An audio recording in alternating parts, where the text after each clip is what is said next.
नमस्कार, स्वागत है आप सभी का हमारी संस्कृत सरस्वती क्लास पर। मैं राम कुमार जाट आपका सभी का हार्दिक अभिनंदन और स्वागत करता हूं। आज हम एक बहुत प्यारा और सीधा टॉपिक प्रारंभ करने जा रहे हैं, जिसका परीक्षा में ग्रेड सेकेंड, रीट और सीटेड आदि सारी परीक्षाओं में एक प्रश्न पूछा जाता है। हिंदी के ही समान कहा जाने वाला वो हमारा विषय है, उसका नाम है उपसर्ग। हालांकि ये जरूर है कि हिंदी में भी संस्कृत के उपसर्गों का समावेश किया गया है। हिंदी में उपसर्गों का संसार बहुत बड़ा है, वहाँ हमारे संस्कृत भाषा के उपसर्ग भी हैं, हिंदी के अपने उपसर्ग भी हैं, अरबी, फारसी, उर्दू आदि जबान के जो भाषाओं के जो शब्द हैं, उपसर्ग हैं, उनका भी हम पठन पाठन वहाँ करते हैं। लेकिन संस्कृत में उपसर्गों का परिवार सीमित है, संख्या भी निश्चित है, उनका प्रयोग करने का विधि विधान भी निश्चित है। चलिए हम प्रारंभ करते हैं उस विषय वस्तु का, इसका नाम है उपसर्ग। शब्द है हमारा उपसर्गः। इसको हम पुल्लिंग में व्यवहार करते हैं और वहां लिखते हैं किस तरह से, उपसर्गः। बात करें हम उपसर्ग की और इसकी बनने वाली व्युत्पत्ति की व्याकरण की दृष्टि से यदि हम उपसर्ग शब्द की बात करें कि उपसर्ग शब्द का निर्माण किस विधा से हुआ है, इसकी व्युत्पत्ति कैसे कही गई है, तो उपसर्ग शब्द में आप उप और सर्ग, अच्छा इसमें भी उपसर्ग है। कई बार परीक्षा में यह भी पूछ लेता है कि चलो बताओ उपसर्ग में ही कौन सा उपसर्ग है, देखना आप एक उप। तो व्युत्पत्ति की यदि हम बात करें सामान्य, तो यहां पर एक हमारा उपसर्ग है जिसका नाम है उप। कौन सा उपसर्ग है, उप उपसर्ग है। उसके बाद में एक धातु का प्रयोग किया गया है जिसका नाम सृज है, सृजन करने के अर्थ में धातु का प्रयोग होता है। और उसके बाद में एक प्रत्यय आपके लिए लगा रखा है जिसका नाम है घाय प्रत्यय। घाय प्रत्यय भाव अर्थ में होता है। तो उप का मतलब होता है समीप, सृज का मतलब रखना, ले जाना, सृजन करना इस अर्थ में होता है, और घय का मतलब होता है भाव। तो उप उपसर्ग में सृज धातु से घय प्रत्यय करने पर आप जब इसकी प्रक्रिया को आगे बढ़ाओगे तो वहां आगे क्या जुड़ेगा, आपका उप। ठीक है, उसके बाद में री को गुण हो जाता है और आपकी जो धातु है उसका रूप हो जाता है किस तरह से, सृज। और घय में बताइए क्या बनता है, बचता है अ। इसके बाद में एक प्रक्रिया है, वहां चजो कुघृण तो आदि कुछ सूत्र है, वो क्या करते हैं, ज के स्थान पर ग कर देते हैं। इसके बाद में आपका ये जो सर्ज है वो सर्ग बन जाता है, उसमें अ मिलने पर, और ये शब्द आपका क्या बन जाता है, उपसर्गः। बोला साहब इसको पुल्लिंग में क्यों लिखा, उसका भी कारण है। जब भी हम कोई घय प्रत्यय किसी धातु से करते हैं तो घय प्रत्यय जिसमें किया जाएगा वो घय प्रत्यांत शब्द नित्य पुल्लिंग होता है। जिसमें भी हम घय प्रत्यय लगाते हैं वो घय प्रत्यांत शब्द आपका पुल्लिंग में ही प्रयोग किया जाता है। यहां कौन सा उपसर्ग लगाया, वो प्रत्यय लगाया आपने, घय। तो उप उपसर्ग सृज धातु से घय प्रत्यय लगाने पर आपका शब्द बनता है जिसका नाम होता है उपसर्गः। पुल्लिंग इसलिए किया क्योंकि घय प्रत्यांत शब्द आपका नित्य पुल्लिंग ही होता है। जैसे भावः, इसी प्रकार से चालः, चारः, ग्राहक, है ना, इस प्रकार से। बात करें, पूछे हमसे कि बताइए व्युत्पत्ति के आधार पर इसका मतलब क्या हुआ, अर्थात व्युत्पत्ति से जो प्राप्त लभ्य अर्थ है वो क्या होगा। यदि व्याकरणिक दृष्टि से हम देखें, इसको व्याकरण का अर्थ भी बोलते हैं, कि व्याकरण की दृष्टि से यदि उपसर्ग शब्द का, केवल उपसर्ग शब्द, उपसर्ग होता क्या वास्तव में वो हम आगे पढ़ेंगे। अभी हम सिर्फ ये बात कर रहे हैं कि व्याकरण उपसर्ग जो शब्द है, इस उपसर्ग शब्द का व्याकरण सम्मत अर्थ क्या होगा। तो कहते हैं कि उपसृज्यन्ते, उप उपसर्ग है, सृज धातु है, भाव अर्थ लिया है, तो वहां अर्थ होता है व्युत्पत्ति के आधार पर कि उपसृजन्ते इति उपसर्गाः। क्या लिखा है, उपसृजन्ते। बोला उपसृजन्ते का मतलब कहा धातूनाम समीपे क्रियन्ते, किनके समीप में, धातुओं के समीप में। लिखा है धातूनाम समीपे क्रियन्ते, जो धातुओं के समीप में किए जाते हैं, बोला वही क्या है, उपसर्ग हैं। तो उपसृज्यन्ते इति उपसर्गाः, उपसर्जित किए जाते हैं, धातुओं के पास ले जाए जाते हैं, इसलिए पूरा अर्थ क्या हो जाएगा, उपसृजन्ते धातूनाम समीपे क्रियन्ते। बोला वही क्या है, बोला इति उपसर्गाः, वही क्या है, उपसर्ग हैं। पढ़िएगा एक बार, अच्छा लगेगा आपको।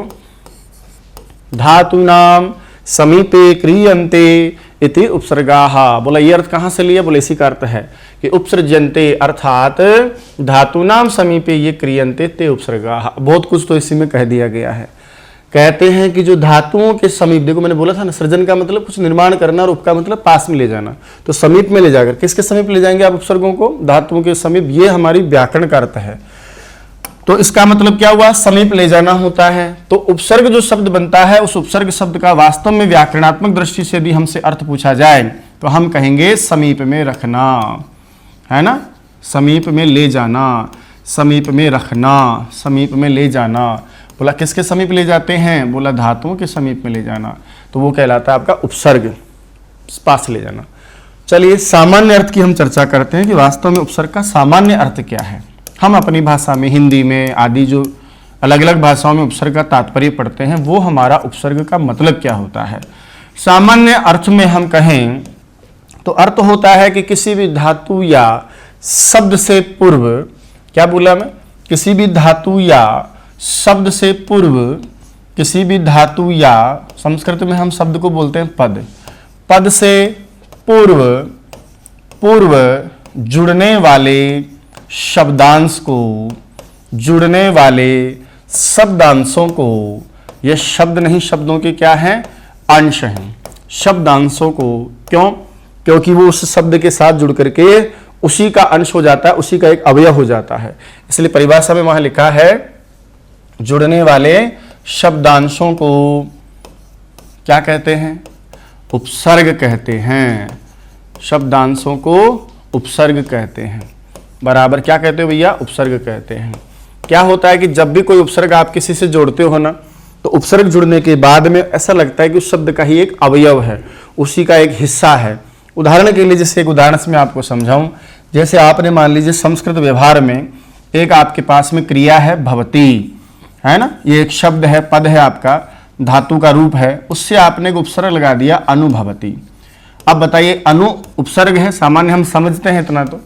अब अनु से हमने जो रूप बनाया वो आपका क्या बन गया, अनुभवती।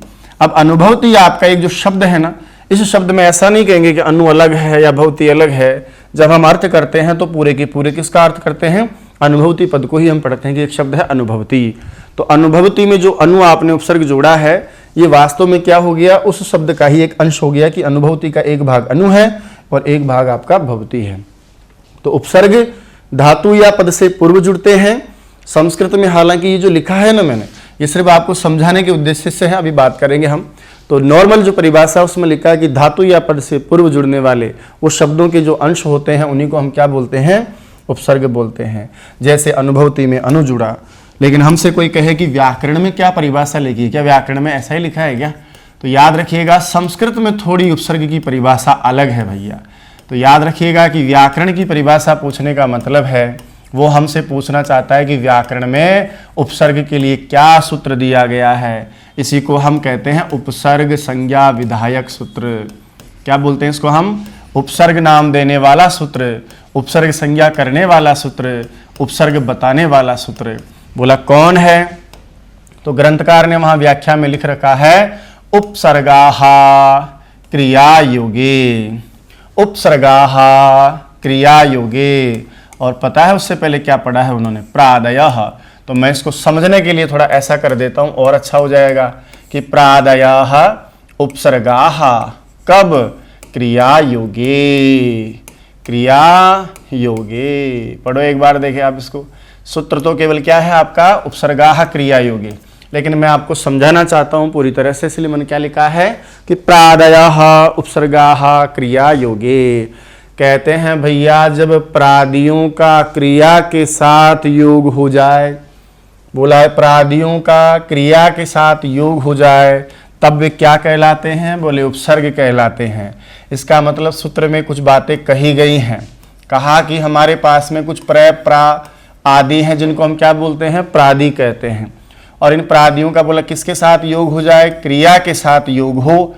बोला क्रिया से मतलब धातु भाई, तो जब इनका क्रिया यानी धातु के साथ योग हो तो निश्चित रूप से तब वो प्रादि, बताइए आपके क्या कहलाते हैं, तब वो प्रादि आगे जाकर आपके उपसर्ग कहलाते हैं। बात समझ में आ रही है क्या।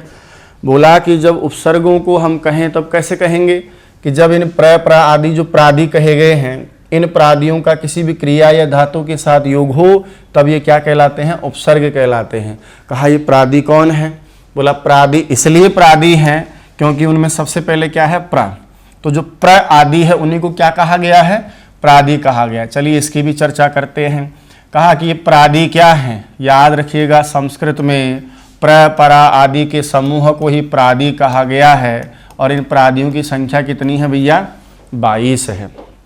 ठीक है, बोला कैसे, तो सुनो बाप, इन 22 प्रादियों के क्रमशः नाम यदि हमसे कोई पूछे तो हम कहेंगे प्र परा, प्र परा, अप सम, अप सम, अनु अव, अनु अव, निश निर, निश निर, दुस दुर, दुस दुर, वी आंग, वी आंग, नी, अधि अति, अधि अति, अपि,